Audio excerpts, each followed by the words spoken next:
Cricket అంటేనే అద్భుతాలకు వేదిక. ముఖ్యంగా ఐపీఎల్ లాంటి స్టార్ లీగ్‌లలో ఎక్కడో మారుమూల ప్రాంతాల నుంచి వచ్చిన కుర్రాళ్ళు రాత్రికి రాత్రే స్టార్లుగా మారిపోతుంటారు. ఐపీఎల్ తాజా సీజన్‌లో సన్‌రైజర్స్ హైదరాబాద్ తరఫున ఆడుతున్న సలీల్ అరోరా విషయంలో సరిగ్గా ఇదే జరిగింది. బుధవారం ముంబైలోని వాంఖేడే స్టేడియంలో ముంబై ఇండియన్స్‌తో జరిగిన మ్యాచ్‌లో సలీల్ ఆడిన తీరు చూసి క్రికెట్ ప్రపంచం ఆశ్చర్యపోయింది. ముంబై విసిరిన 244 పరుగుల భారీ లక్ష్యాన్ని ఛేదించే క్రమంలో నితీష్ కుమార్ రెడ్డి అవుట్ అయ్యాక క్రీజులోకి వచ్చిన సలీల్ అరోరా తుపాకీ గుండులా దూసుకుపోయాడు.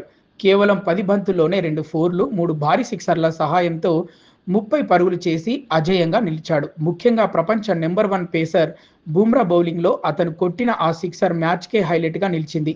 పంజాబ్‌లోని అమృత్‌సర్‌కు చెందిన సలీల్ తన తండ్రి రాకేష్ అరోరా కలను నెరవేర్చుతున్నాడు. తండ్రి కూడా జిల్లా స్థాయి క్రికెటర్ అయినప్పటికీ ఆర్థిక కారణాల వల్ల ఆటను వదులుకొని వ్యాపారంలో స్థిరపడ్డారు. కానీ తన కొడుకును గొప్ప క్రికెటర్‌గా చూడాలనే తండ్రి ఆశను సలీల్ నిలబెట్టుకున్నాడు. గత ఏడాది సయ్యద్ ముస్తాక్ అలీ ట్రోఫీలో కేవలం 39 బంతుల్లోనే సెంచరీ బాది సంచలనం సృష్టించిన ఈ యువకుడిని ఐపీఎల్ వేలంలో సన్‌రైజర్స్ భారీ పోటీ మధ్య 1,50,00,000కు దక్కించుకుంది.